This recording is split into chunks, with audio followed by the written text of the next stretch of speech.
We're live. All right, it's Education Committee back after a short break. After this, Michael Grady, we're going to look at the side-by-side he's prepared. Yes. For page 542. Good afternoon, this is Mike Grady with Legislative Council. I put together the side-by-side. It's not generally how I like to do side-by-sides. I like to do the actual text. But these two proposals don't really line up in that same way. So I just did the general broad categories of how I view the two proposals and summarized how each addresses those issues. So the first is who does the Do we have this? Yes. yeah, So, okay, okay. who does it apply to?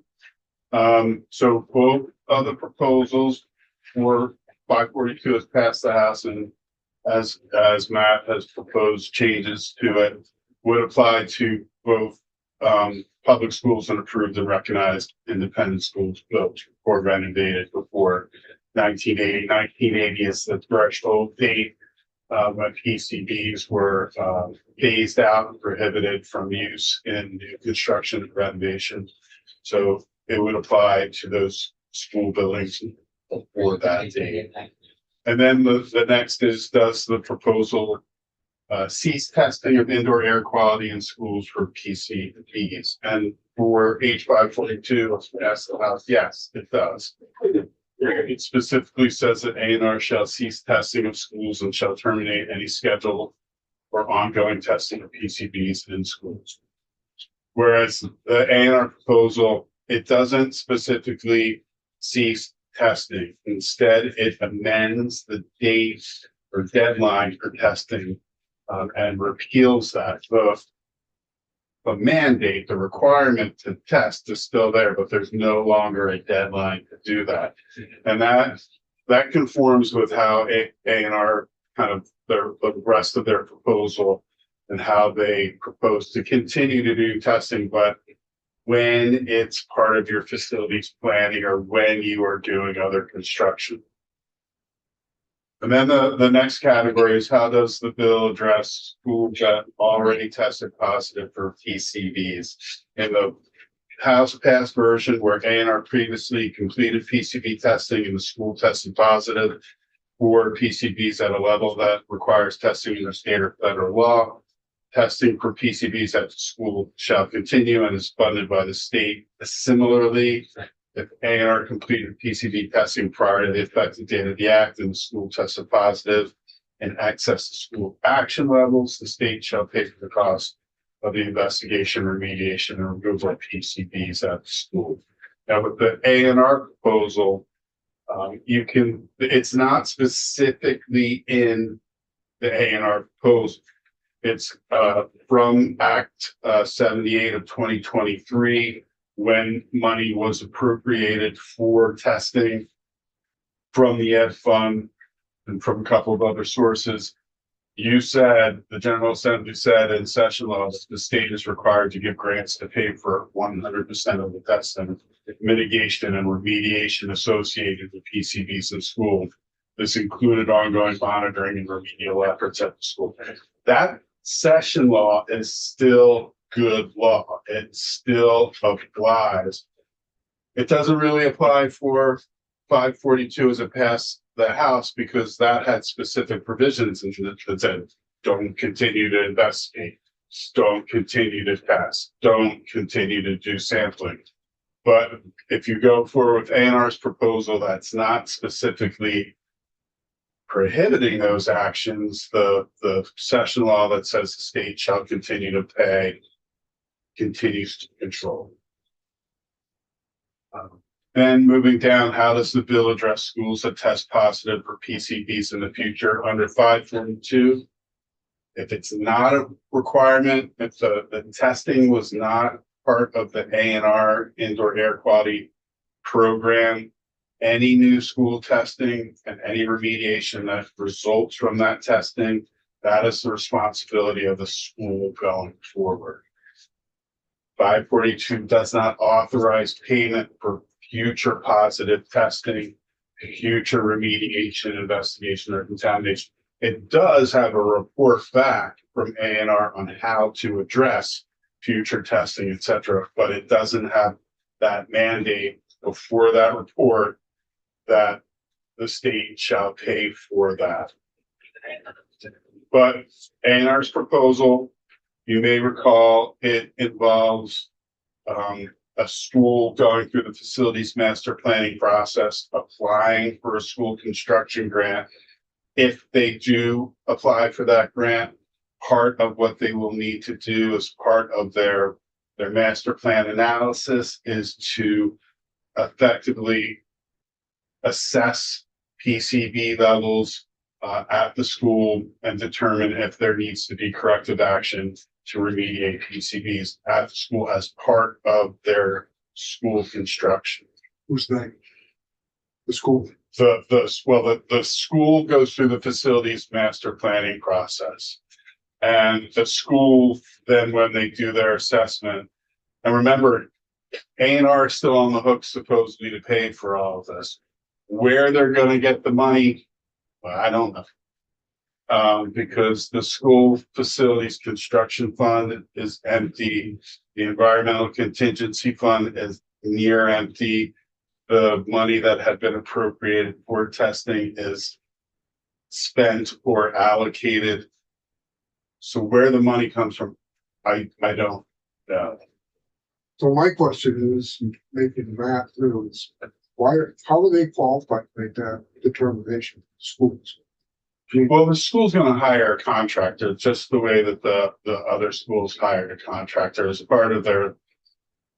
But now it's gonna be part of their facilities analysis, which is required if you apply for that school construction grant from the school construction fund. You have to do an assessment. The school itself is not gonna do that assessment. The school's gonna hire a consultant to do that.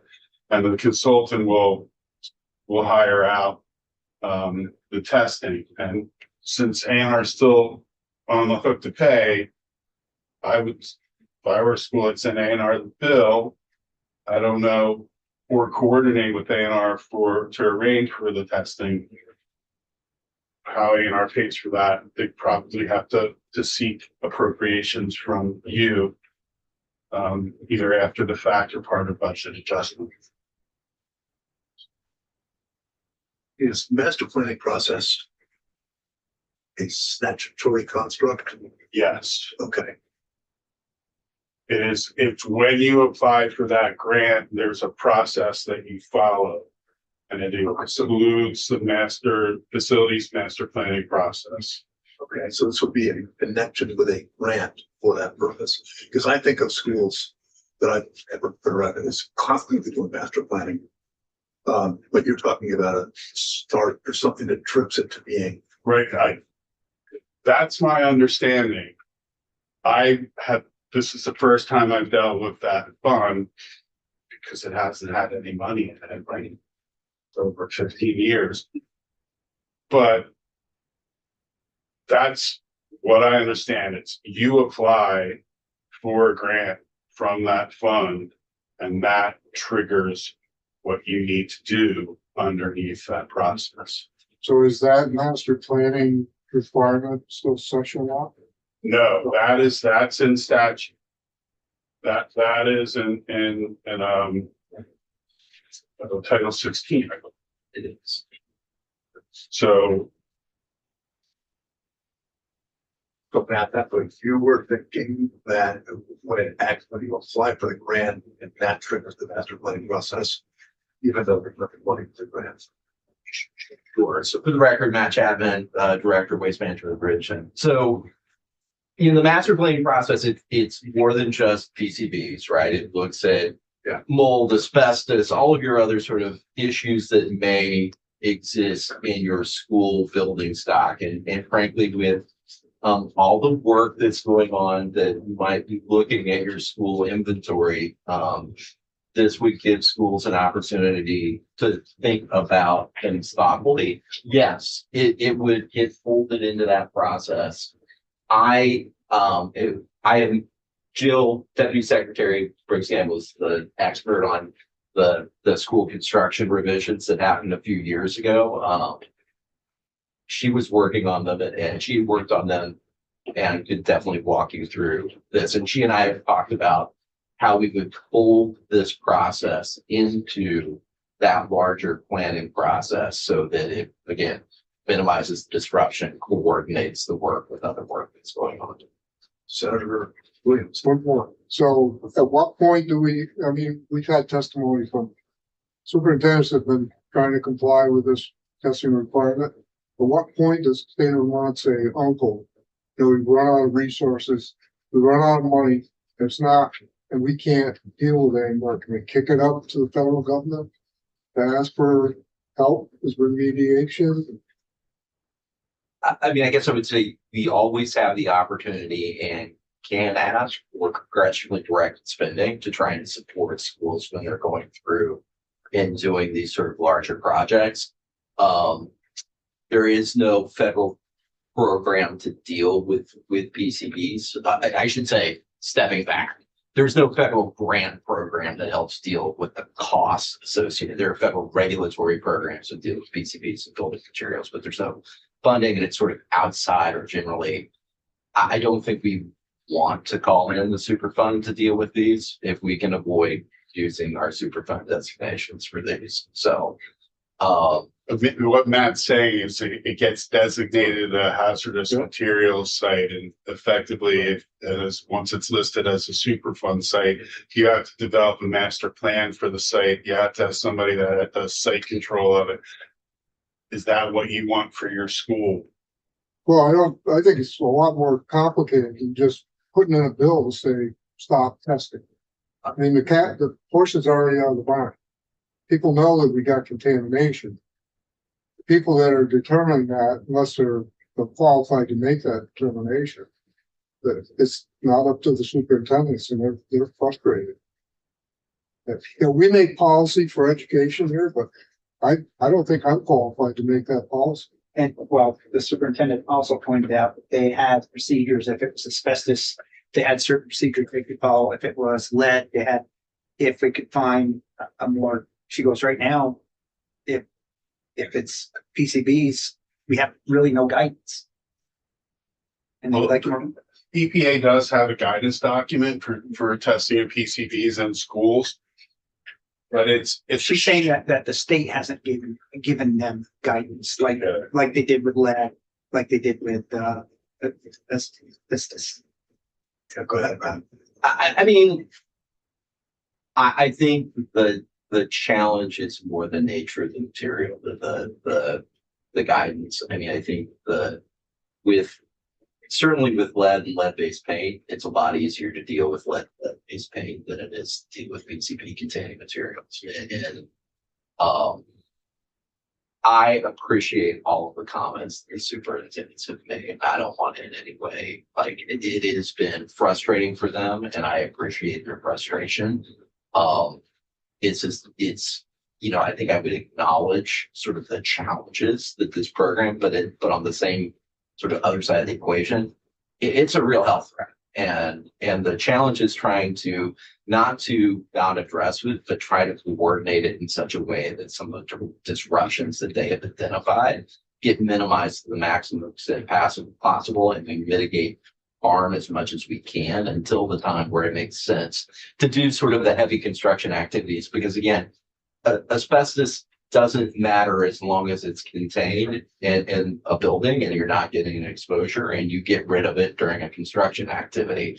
And we're trying to move towards an approach that functionally does something very similar to that. So first, I appreciate this side by side. It's helpful to start comparing apples to apples. And I appreciate that A&R is got what I thought was kind of an interesting perspective on how to deal with this in the future. So I'm happy with that. And if I can remember what my question is. No, I'll come back to that. Sorry. Senator Owens, yeah. And then I have to go after this for CTE meeting. I've been asking for the last couple of years if we could, and I'm happy to find somebody, if we could talk to the Massachusetts Building Authority. I mean, we are not the only state that has PCBs by far. We're not the only state that has old buildings. We're not the only state that has money problems. We are the only state testing schools for PCBs in air quality. I have to believe Massachusetts is doing something. That would be interesting alone to me. So I am happy. We have a relationship with the University of Iowa, who basically runs the PCB Superfund Center, and we could talk to Dr. Hornbuckle and see whether she would be willing to kind of give you an overview of what's going on. Right. For the most part, it's been at sort of a district level. There has not been a state that has taken the approach that we have taken. There are school districts that have done. Okay, well, related to this and other conversations, I'd really like to talk to the Massachusetts School Building Authority. I feel like we are going in a lot of directions on facilities without knowing who all needs to be at the table at a statewide level to make those conversations coordinate well. We've already had the doctor in here 2 years ago. I think you did have Right. it 2 years Right. ago. So, unless she's got some, and I think she's available to answer questions. we're only testing in schools. Who knows whether there are other buildings in the state that are contaminated. We don't know the magnitude of the problem. Not state building authority, school building. I just want, before you go, so Vermont has been the only one, you say you might not think so, but does PCB testing, is that Comprehensive statewide school testing, pre-1980 buildings, yes. Vermont is the only one? On the country. Okay. Really? Okay, let's keep going. If I can, I remembered my punchline. Okay. Okay, so this is for Matt. You're pretty hot on seeking additional funding to carry the program, into the future as necessary. Whether it's, positive, anyway. Do you know something about the governor's appetite or the appropriations committee's appetite for continued testing and remediation that we don't, because we're kind of like flat and dry. Curious where your enthusiasm comes from. I'm always enthusiastic, but I mean, I think that a lot of this is trying to give us more time. I mean, we have basically focused on not going and doing additional testing, but focusing on the schools that have been impacted, and then and basically identifying what costs are, and then seeking out money sort of in a phased way over time. And to this point, there has been, I guess I would say there's been pretty broad support in finding money to help accommodate the needs of schools when there's a PCB contamination issue, both in the legislature and in the governor's office. The appropriations process is an annual process, and I don't ever want to think of you can't commit beyond the year that you're in, but we've been collaborative and working with people to get money, and it's been successful in getting money to help the schools through this process. Thank you. So one more question. So at what point I appreciate everything you guys are saying. I'm not looking to cop on this, but I'm saying, at what point does this become not an education committee problem, become an institution's problem or somebody else? Because I'm not qualified to make this policy. My constituents tell me, some are saying quit testing and some are saying, no, I want to know. So. Well, the A&R proposal kind of makes it an institution's problem because it's a capital construction program, the school construction grant program. Can we have a moratorium on school construction? I don't know if it was ever specifically a moratorium. They just stopped Doing it. funding it. Kind of Um, like many other things. and so, I mean, that it used to run through the Capitol bill. Governor Scott was the chair of the Senate committee when it stopped, and there's nothing preventing you from from restarting it, absent a veto, but, where do you get the money? Thanks. So the next category is there available funding for any action, testing, investigation, or remediation under 542? All of the appropriated monies have been used. I mean, I guess theoretically, the environmental contingency fund could be tapped, but that's has its own pressures.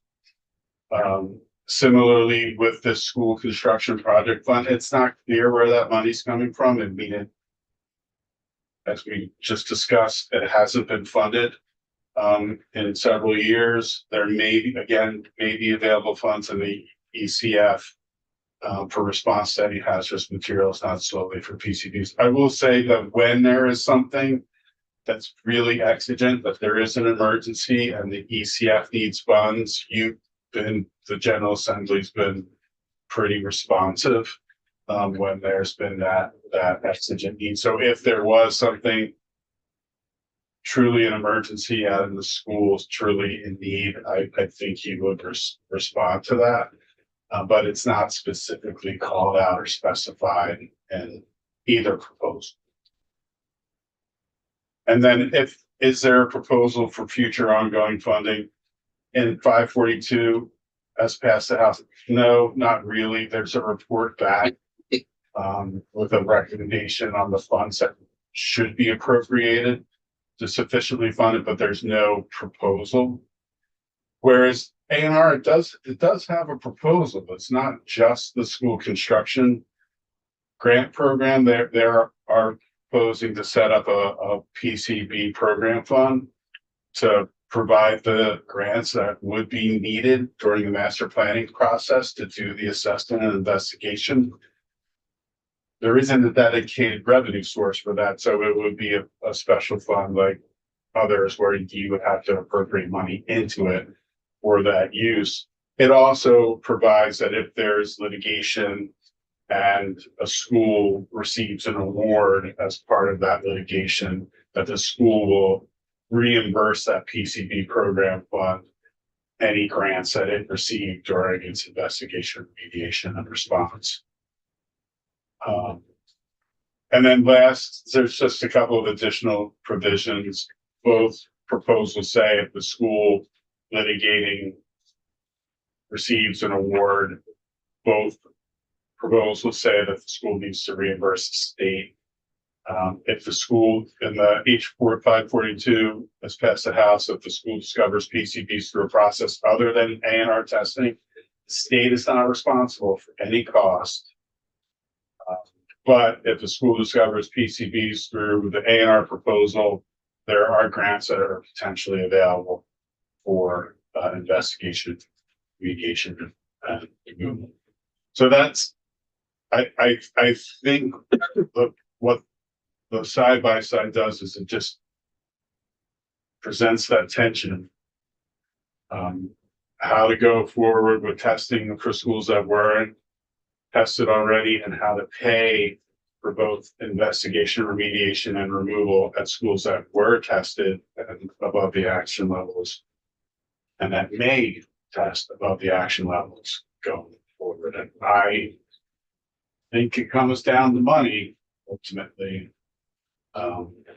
which Can I kick it up a notch? So I'm not quite sure how schools got singled out to be tested for PCBs, but if this was on every state building that's on the BGS spaceport were required to do testing, what would happen in the state of New York right now? well, you tried that.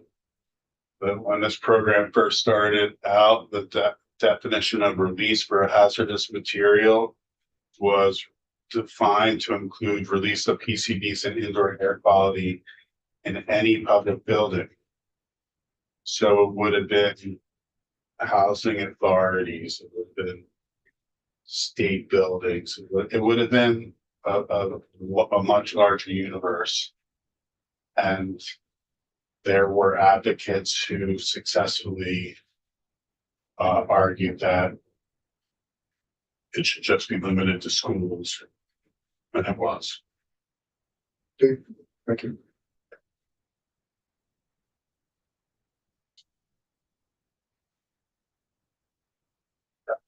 Either we have Matt in here, unrelated to the matrix. Yeah, thanks. It's really helpful. I looked back through the current testing status slide that you gave us. Again, I appreciate, but what I can't pull out of it, you may have like verbalized it, but my notes don't indicate it. So you have pre-1980 schools, you have post-1980 schools. But the pre-1980 schools, which are theoretically higher risk, right? Oh, yes. Okay. What's the number of pre-1980 schools in the inventory, the number of pre-1980 schools that have been tested, number of pre-1980 schools that have positive tested? So that's the number that's there. We aren't testing schools after 1980, right? So we basically none. Okay. That's none. Yeah, That's because it, basically right. the feeling is Tosca banned PCB usage as of 1979, and we think that it's out of building materials as of 1980. That's the operating assumption. And so we're focusing on basically pre-1980 testing. Have you seen this report from A&R? This is the one that's current through January 2026. And it tells you there are 328 schools that were built or renovated before 1980.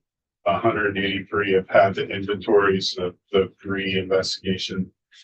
157 schools have been sampled.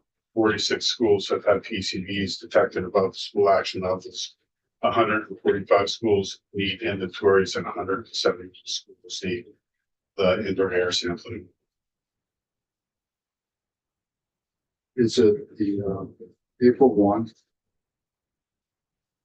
DEC April 1? No, this is the State of Vermont PCB testing program and Vermont schools an overview. And they put this out. I think Trish put this out like every year for like the last 3 or 4 years. She has. Good.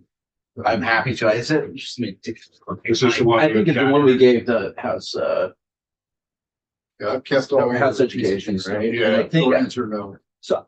If you could send it to me. I will. Distribution.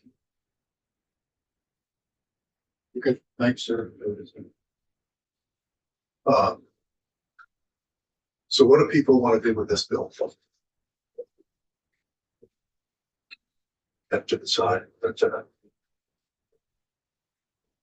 forward, get on some path with it. Should we do institutions? I think if we do that, this way into the plan, which is an option, because if nothing happens, we're in status quo, which is testing actually all to be done by when, a couple months from now, right?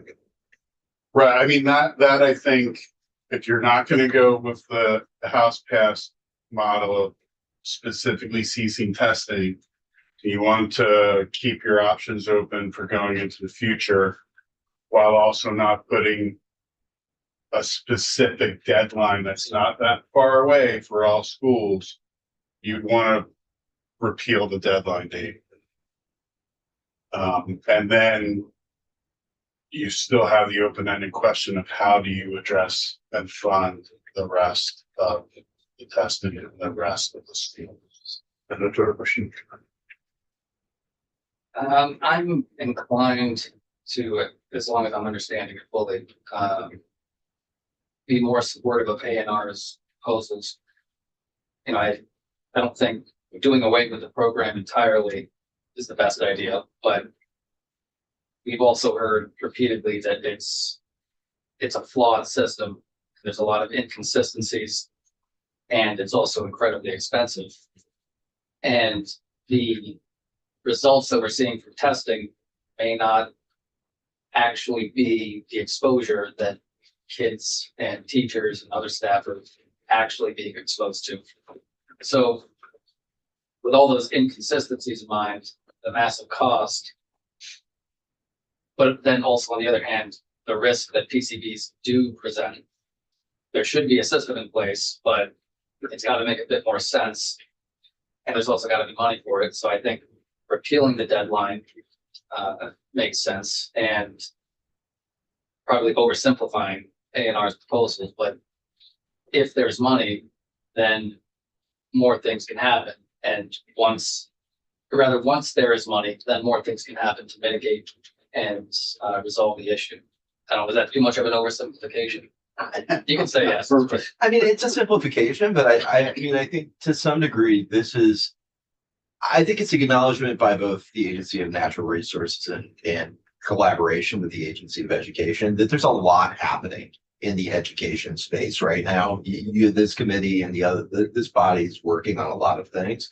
In the school facilities world may look a lot different in a couple of years than it does today. And we want to prioritize limited state resources on the building assets that we're going to keep, not those that might be retired in the future. And we want to make sure that we're doing work in areas at the time when it is the least cost to do it. And that's when you're doing sort of capital improvements to a building.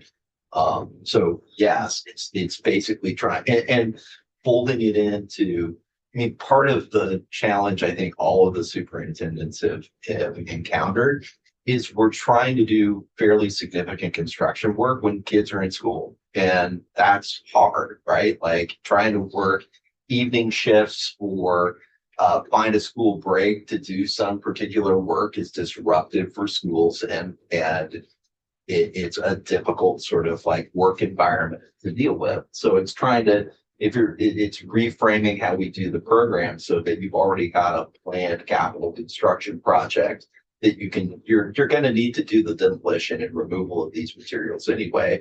Let's fold the testing and planning process into your evaluation so you're not making investments in something that you shouldn't be making investments in, and then fold the work into your capital improvement process.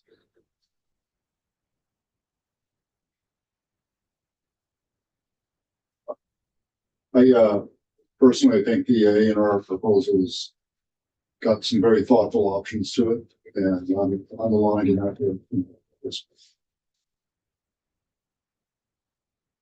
Can I abstain?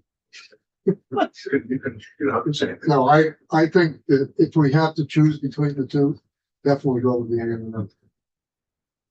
Twice in one day. That's what I tried. Makes sense. That's where I, Still no money, makes sense. that's where I am as well. So you want to try to meld? I don't need to do much melding.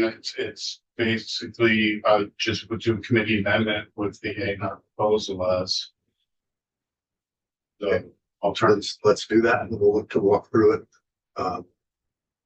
Again, sure. I'm just thinking if I was reporting this on the floor, I really, maybe I'm just being thick about this, but the term master plan, like involved in master planning, like when does that happen? When are you actually in master, or do you actually mean when you're gonna, there results in construction, sure. Let me, I think of master plan, and I think of master planning as which building do you want to put here to do this, or I think you're thinking about it differently. I think you're thinking about it as within a building. It's kind of both. it's a facility master planning process that I think is set up at the supervisory union or district level, right? To basically look at assets across both assets across the organization, but also specific areas within buildings. What actually, since there's no money to apply for a grant, what will actually trigger that you're in that process, you have to get tested? I mean, I can read to you here. It's called the Facilities Master Planning Grant Program. And there's established this program to be administered by the Agency of Ed. the agency develops standards for disbursement. When you apply, if that's what triggers the program. But nobody's gonna be applying because there's no money. So And what, so it's called the construction aid application, preliminary application for construction aid. You put that in, and that's what starts what you're gonna do. okay, so we're kind of thinking about this as if we're actually going to reinvigorate the school construction aid process, and otherwise it actually wouldn't get triggered. So I think it's mandatory versus discretionary, right? And you're basically both, I think the agency and the Agency of Education would encourage schools when they're doing a local funding project to work with the A&R to make sure you're not making an investment with the school that it's not mandatory, it's discretionary. And it would be mandatory if you're applying for any state aid. Okay, so we should probably just think about that. Sure. Which I think is That's clarity about. Okay, I will also note that, traditionally that program was an institutions bill. I don't know if your institutions committee is going to express any desire. I'll check in and we can see it there, but it's co-juris, it's cross jurisdiction. So, yeah, thank you. All right. Thanks, Matt. You're welcome.